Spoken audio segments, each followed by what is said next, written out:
As you may or may not be aware, I recently decided to binge all of the Wars of Light and Shadow books that I have left because I am just in love with the series and cannot wait to read up the rest of what is out, and then the last book, which is coming out soon. So I wanted to do a video kind of talking through my experience so far and also breaking down some of the things you should expect and like what the structure of this is. So let's do it.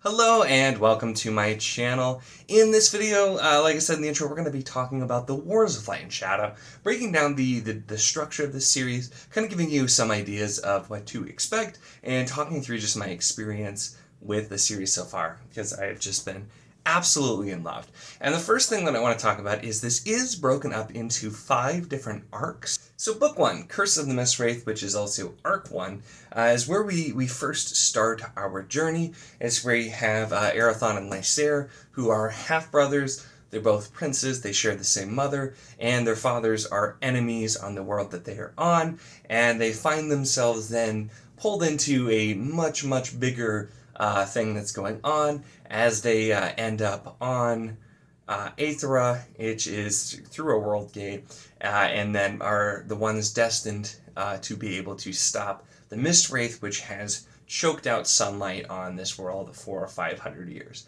And that's kind of where we start off here. And then I'm going to talk through really quick before I get into more details what the rest of the arcs are. So we have Ships of Merior, and this is Arc 2. Now I have the hardcover, which is combined in the paperback formats. This was split into Ships of Merior and Warhost of Vastmark, so 2 books there. But this makes up Arc 2. And then Arc 3 is the really long one. Arc 3 is called The Alliance of Light, and that is Fugitive Prince, Grand Conspiracy, Peril's Gate, Traitor's Knot, which I'm reading right now, and then Stormed Fortress. So this is a very long arc and is quite a lot of meat to it. And then the final arc is called the 4th arc is called Sword of the Cannon, the final one that's out right now, which is Initiate's Trial and Destiny's Conflict. So these 2 make up Arc 4, and then Arc 5 will be made up of just the final book, Song of the Mysteries, which will be coming out. And so that's kind of our structure here. So I'm going to talk a little bit about each one of these, and then my experience kind of going through. Like I said, I won't be talking about the books, obviously, that I haven't read yet, but I can definitely go up to that point. So let's jump back really quick to Curse of the Mistwraith, and I kind of give you a brief synopsis here of this book. And I want to talk about my experience here because getting into this series, I didn't know a lot about it, and I didn't fully know what I was getting into when I started. And already it's just as I continued, and as soon as I read the 2nd book, so many things already started to click into place, and there's been just a huge amount more. But with Curse of the Mistwraith, it is really different than a lot of fantasy you see, and that's something with Janny Wurts is you might think kind of like, oh, this seems like this is going to go this direction with tropes, but Janny is always going to surprise you, and is really just doing one of the most wholly unique epic fantasy stories that I've seen. And so we have these 2 princes, and they're the half-brothers, and they're kind of on opposite sides. And I mean, the opening is Prince Arathon being captured by the forces of Prince Lysair's father, and so that's kind of how we open. So already is not quite what you would expect. And then also you have this kind of feeling in the book that they only have so much free will. There's a lot of things that are moving them, and they of course, they still have their own free will, but this book is really, it's not like, oh, one of them or both of them are going to decide, like, this is what I'm going to go do. It's like, no, this is where you're going to end up, and now we have some prophecies, and this is what we need you to do, and so we're going to, direct you, and here you go over here, you do these things, we need you to take care of the Mistwraith. And so it's not kind of the normal start, and it's not even really like the, reluctant hero trope or anything like that. It's really, they are kind of have their destinies in this book in the hands of others, prophecy, things that they need to do, and that's kind of the arc here. So we're really focusing on, and I'm obviously not going to tell you what happens, but really focusing on getting them here, and then the Mistwraith and what that entails. And when I first finished this, I got to it, and I'm like, I feel like some of this seemed like some plot points in this were wrapped up a little too quickly, a little too easily, and so I was wondering, I'm like, is that really that? And like, where are we going from here?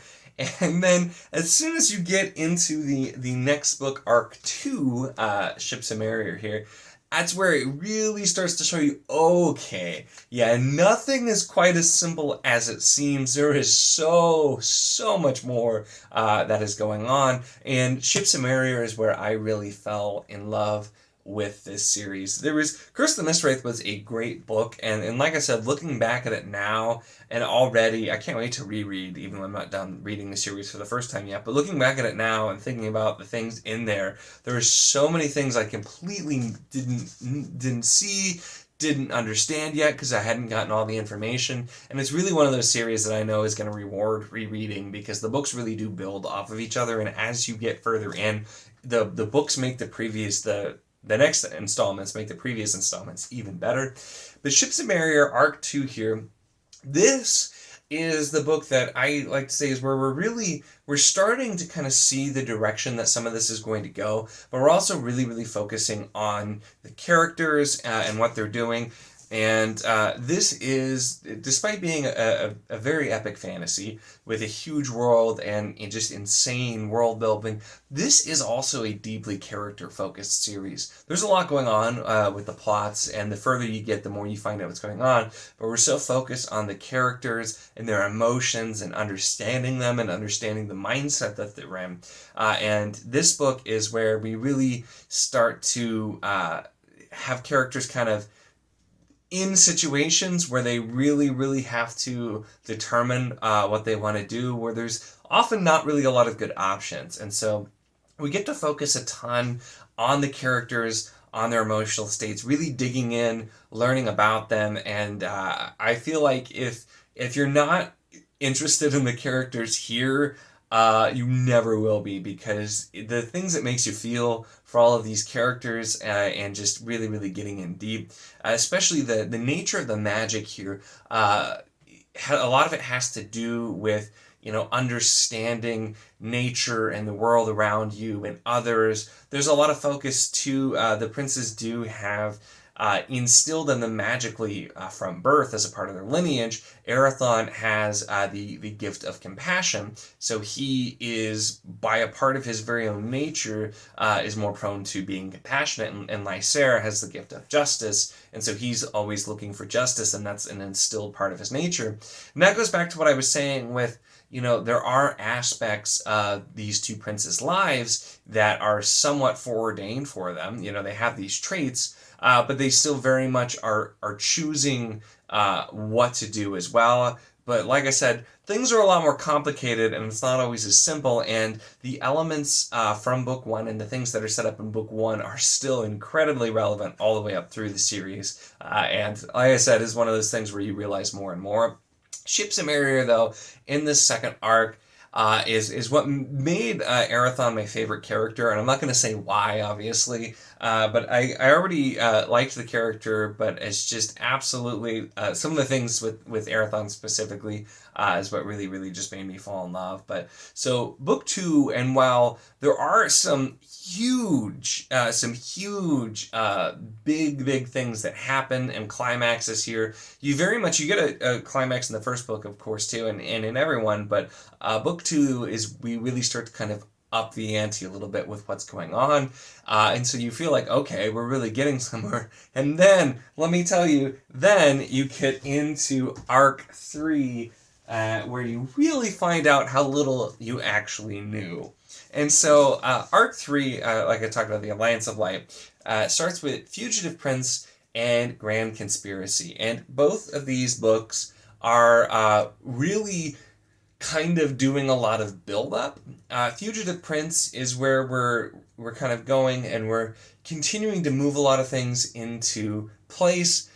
We have a lot going on here, and it's building off of things that happened in the other entries. And then Grand Conspiracy, I feel like it's a little more obvious. It's literally called Grand Conspiracy, and a lot of this book is all of these pieces moving in, and there's so many different players in this world. We have the princes themselves. We have the other the clanborn who are part of the royalty. You have the people of the towns who detest the clanborn. You have the fellowship sorcerers who are very old and very powerful. You have the Coryathane, which is the sisterhood of magic users as well, and you have all of these people and more. You're always finding out different pieces of how things are working, and so with Grand Conspiracy, there's a lot being set up, and the goals as well are not as simple as they seem, nor are the effects of what has been set into motion here simple in any way either. These two books, like I said,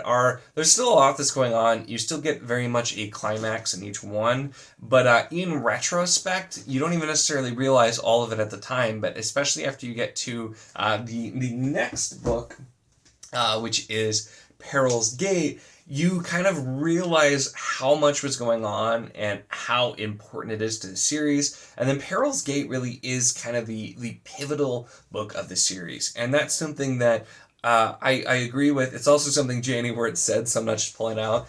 She had commented in some of the discussions that I was a part of with live shows talking about the books with a group of us who are reading them, that this is a really pivotal moment in the series. And oh my gosh, is it? And so that's why I decided to make this video now, even though I haven't finished yet. I'm just kind of talking about where I'm going so far, because I feel like with Peril's Gate, it's a good time to really talk about that, because this book just really, really gets us in kind of like okay, here we know what's going on now. We've seen everything. We have all these plots. There's still so much more to go, but there were some huge events in this one. Peril's Gate very much became my favorite book, where it's really hard to pick favorite books in this series because I've loved each one and they all build on each other. But Peril's Gate took so many things and recontextualized it, as well as we're still dealing with the fallout of things that have happened in previous books. We're also getting a lot of things recontextualized. We're finding out a lot more about some of these characters than we knew before, and also just seeing things in a different light. There were so many powerful character moments. This is, while there's a lot of plots still going on, the climax, the crescendo here is very much a character-focused one, and we just really, really delve into character and lives and motivations, and that's the best way I think I can say it without doing any sort of spoilers, but just gut-wrenching moments in this one as well. And this is kind of the tipping point. This is where, okay, and it's called Peril's Gate, and so it's kind of like, we've reached Peril's Gate. There's a lot of things going on. What's going to happen from here? And this is the part 2 where, from what I understand, the series really picks up the pace, and it's just kind of really going for it after this part.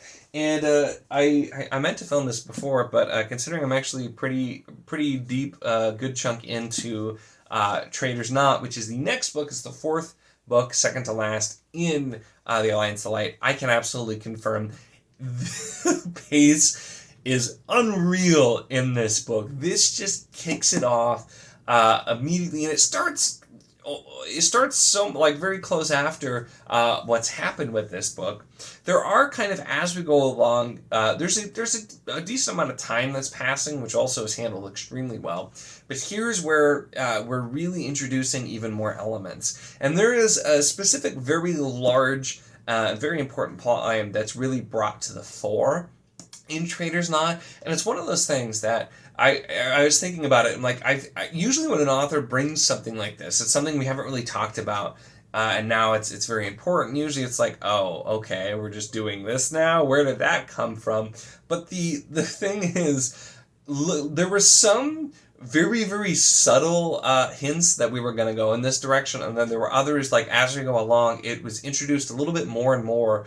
You could see things going on, and so it's brought to the fore now, and it's I look back and I'm like, that absolutely makes so much sense. All of the pieces were there, and now we're really looking at it. And so introducing that and also just really, really ramping up Here to Go. And that's where then we get to Stormed Fortress, which will be my next book, the last book in the Alliance of Light. And I just, I cannot wait to find out. I know that this arc is going to end with a bang. There has been so much in motion. There's been so much going on. And so I am just ecstatic to get to this. And then I can't even really talk about the last arc because I obviously haven't started that until I finish the book I'm on and then read Stormed Fortress. But that's kind of been my experience so far, talking a little bit about the arcs and what to expect. I had to be pretty vague here because I wanted to keep this spoiler free, which is really hard when you're talking about this far into a series as I am. But I just, I really wanted to talk more about the Wurts of Light and Shadow, and it's something it's a book series and an author that I just want to keep talking about because I really want more people to check this out. This is just an absolutely amazing series of beautifully written books, which is some of the most insane world building I have ever seen, some of the most in-depth character-focused passages that I've ever seen. It's just really, really beautiful, and what is, like, the stakes are just, they're so high, and it's one of those things where you just start to see more of the bigger picture of what's really going on. You start to understand so much more the further that you get, and just this picture getting bigger and bigger and bigger, and it's handled in such a graceful way. This is a complex and a very deep series. It's going to be one that not everybody is necessarily going to enjoy because of that. You know, when you get a slower, complex series, not everybody's going to love that, but if you're the kind of person who likes big series, you like really digging in, if you're a character reader, if you like a huge plot, if you like the world building, all of these things are in spades in this series. It just does kind of a little bit of everything with it. There is just so much here. It's a wonderful, wonderful series, and I can't wait to finish it. I hope all of you check it out, and that I've convinced some of you and gotten you a little bit more interested and pulled in with this video. That's where I'm going to end it for this one, though. It's already gotten pretty long. Make sure to give the video a like if you enjoyed it. Check the link in the description, as always, for the Wizardly Dude Discord. If you want to chat books, whether these books, definitely let me know if you want to chat Wurts of Light and Shadow, because 100% we'll keep talking about it. Or any books, really anything at all. It is a lot of fun, and we'd love to have you. And, of course, if you enjoy my content, make sure to subscribe.